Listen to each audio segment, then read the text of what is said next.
Hace 10 años se publicó este libro, El Cártel de Sinaloa. Lo van a poner en pantalla, pero me gusta ponerlo aquí físicamente para que se vea, de preferencia, que ojalá y se oliera, porque los libros son así. Hace 10 años se publicó una historia del uso político del narco, es el subtítulo de este libro, escrito por un colega, amigo, el periodista Diego Enrique Osorno. Este libro salió en medio de una guerra. Usted recordará, hace 10 años estábamos en la parte álgida de la guerra, era quizá el pico de la matanza provocada por Felipe Calderón, y comentándolo con Diego Osorno, a quien me da mucho gusto recibir aquí en la redacción de Los Periodistas, comentándolo con él decíamos, pues bueno, era ese momento, Diego, bienvenido a Los Periodistas, era un momento donde la guerra tenía sus fans, sobre todo en la prensa. Bienvenido a Los Sí, Periodistas, Diego. un gusto estar aquí con ustedes, muchas gracias. Bienvenido, Pues sí, Diego. fue un momento muy angustiante para muchos reporteros, todo ese proceso en el que el país se transformó.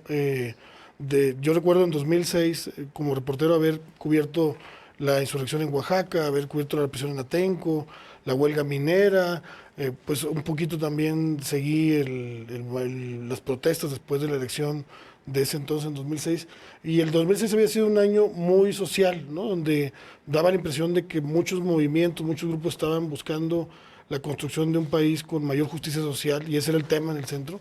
Y de repente en 2007 empezamos, yo recuerdo la imagen perfecta, por ahí de febrero, marzo de 2007, con un chaleco antibalas, con el ejército en Tierra Caliente, buscando narcos, y de repente me empecé a hacer la pregunta de cómo estábamos dando ese viraje, como que no, ya el presidente Calderón se había disfrazado de militar ahí en una base de Apatzingán, ya se había hecho como este discurso demagógico de combate al narco, pero no lo teníamos muy claro, y le funcionaba al gobierno, que tenía en cada evento el presidente pues protestas sobre su legitimidad, ¿no? Y el discurso de guerra contra el narco y el performance que se empezó a hacer le funcionaba para construir una popularidad que no tenía, y la guerra del narco adquirió pues muchos seguidores en aquella época. Yo me acuerdo que una encuesta del periódico Reforma hablaba de que 8 de cada 10 mexicanos apoyaban esta política que era planteada de manera pues muy maniquea. Salió el libro donde yo trato de construir con el testimonio de Miguel Félix Gallardo, del comandante Ramiro, uno de los guerrilleros del ERPI que estaba ahí en Guerrero desde aquella época, denunciando la colusión entre ejército, políticos y narcotraficantes, empresarios y testimonios. Yo cuestionaba ese uso político que se estaba dando el tema del narco, y bueno, pues me tundieron, pues que era un apologista del narco, que no estaba respaldando a un gobierno que por primera vez estaba acabando con la corrupción y demás. Después vinieron otros trabajos, me acuerdo de un libro de Rubén Aguilar y de Jorge Castañeda, La Guerra Fallida, un ensayo que también denunciaba pues el populismo penal del presidente Calderón.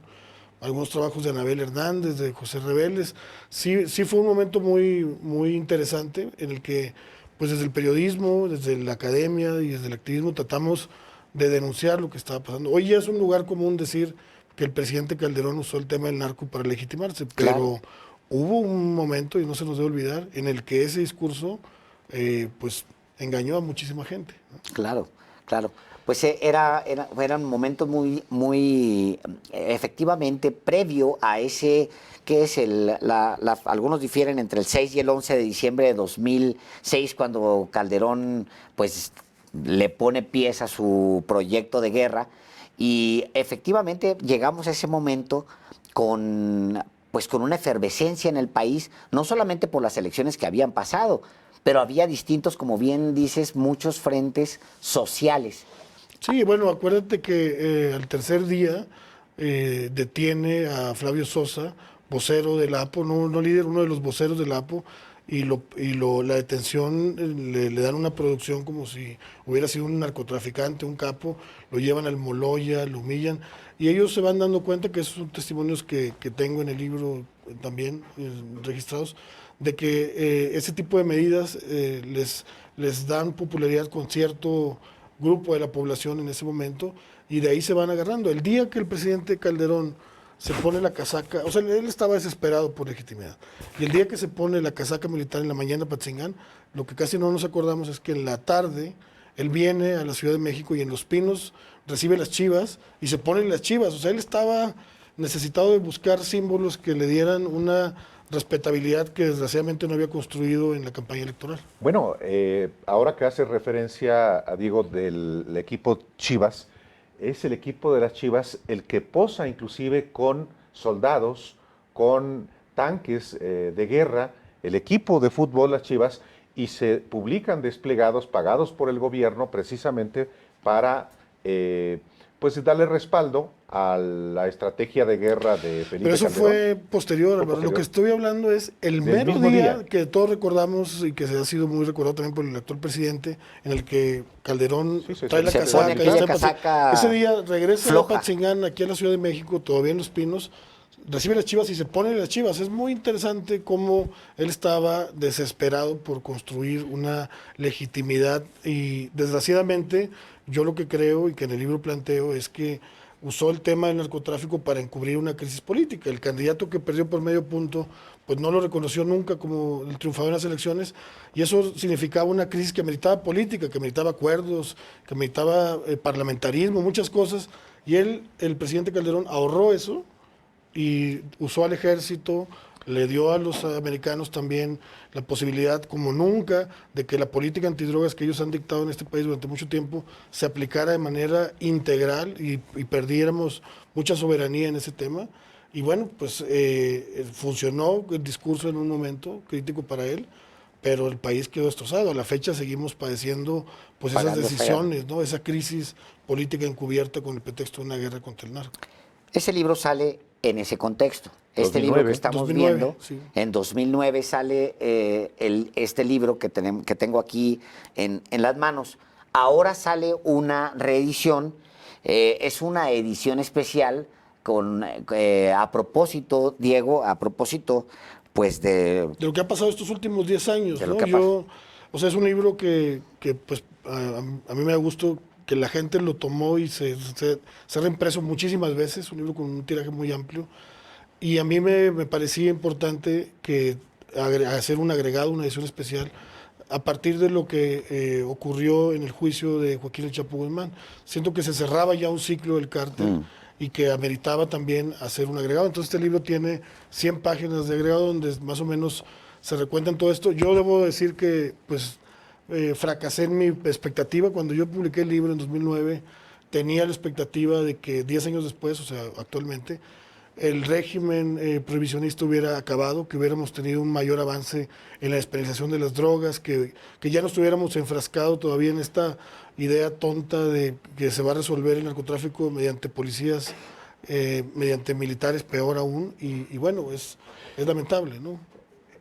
Diego Sorno tiene otros libros, además de este del que estamos hablando, La Guerra de los Zetas, Slim, que es un libro muy acucioso sobre este magnate mexicano, Nosotros somos los culpables, que es sobre la tragedia de la guardería ABC en Hermosillo, y Un vaquero cruza la frontera en silencio.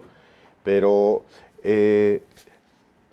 con esta experiencia, ¿cómo ves precisamente el nivel de violencia que sigue prevaleciendo en México después de 10 años de haber publicado libros, cada vez más 40, y ahora con el caso de pequeños asesinados por criminales? No, pues es una barbarie que, como lo decía ahorita, yo tenía la expectativa hace 10 años de que íbamos a llegar a este momento ya con un avance en el tema, liberarnos un poquito de la política antidrogas que Estados Unidos nos ha implementado y que nos lleva a este nivel de violencia y que nos provoca tanta inseguridad. Yo tengo expectativa de este gobierno, o sea, creo que más allá de fallas que pueda tener o no, este gobierno en campaña, el presidente habló muy abiertamente de amnistía, la secretaria de Gobernación actual en campaña habló de despenalización de las drogas, y yo creo que, y se dieron muchas señales al principio de este gobierno de que la política antidrogas que Estados Unidos ha impuesto a México y que con Calderón tuvo su máximo nivel y con Peña también se mantuvo, que esa política antidrogas va o se tendría que cambiar. Y me da la impresión de que hay esa voluntad presidencial, pero que no han podido construir una política antidrogas alternativa, y creo que lo que ocurrió el 17 de octubre en Culiacán es una evidencia de eso, ¿no? De ese titubeo, ¿no? Porque por un lado el presidente había hablado, y me parece muy inteligente, que ya no se va a enfocar en la detención de capos para resolver el problema, ¿no? Que se va a atender el tema de las adicciones, que se iba a atender el tema de la criminalidad con inteligencia, lo financiero, todo eso que es lo que hace Estados Unidos, no es tampoco algo demasiado innovador, pero de repente vemos que no, que sí hay un grupo especial, este grupo especial, que yo no sé qué tanto se mueve por la información de la cooperación con Estados Unidos y qué tan autónomo termina siendo del gobierno incluso. Y luego se retracta el presidente y se libera a este capo, que me parece que fue una buena decisión también porque se hubiera hecho una masacre, pero ese zigzagueo, ese titubeo, evidencia, me parece, en la política antidrogas titubeante de este gobierno. Yo esperaría una mayor definición, una interlocución con ese mundo criminal. O sea, no solo se Interlocución. Una interlocución. Para acabar una guerra hay que hacer política. O sea, una guerra no se acaba si no es con política. No una interlocución para que ocurra lo que ocurría con el PRI, que aquí lo cuenta Félix Gallardo, cómo eran unos pactos donde se repartían plazas, territorios y demás. No para eso. Una interlocución para que la despenalización, que ojalá que no se quede atorada en el Senado, porque parecía que avanzaba, y justo claro, el culiacanazo se detuvo también. Yo pienso que la legalización de las drogas en México no pasa nada más por un proceso parlamentario. Hay que hacer política, hay que tener interlocución con los grupos criminales, y el cártel de Sinaloa pues es el más importante, el más antiguo. El cártel de Jalisco.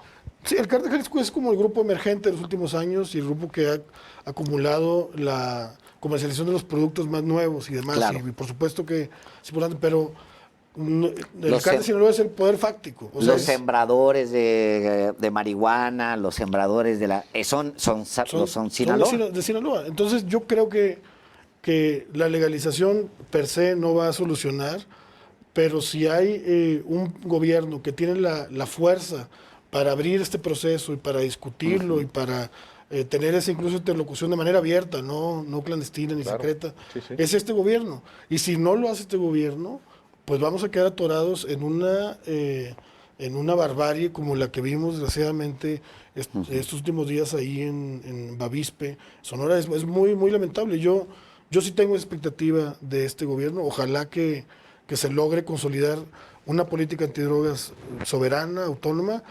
No es fácil, da la impresión de que la política migratoria ya la cedieron a Estados Unidos, esa impresión da. Ojalá que en el tema de drogas no caigamos en ese error, porque el principal perjudicado pues es el pueblo de México, que el presidente tanto invoca en su discurso. Hay un nuevo libro, que es un viejo libro o un libro renovado de Diego Osorno, ya está en las librerías, El Cártel de Sinaloa, una historia del uso político del narco. Vale la pena. Yo lo leí hace 10 años. Tengo que volverlo a leer, Diego, para ver todo lo que hiciste después. Va a ser muy interesante verte a ti mismo 10 años después. Muchísimas gracias por estar con nosotros aquí en Los Periodistas. Qué amables. Gracias por estar en Los Periodistas. Un colega periodista, siempre nos da gusto recibir aquí a los colegas periodistas. Así es. Vamos a un corte y regresamos.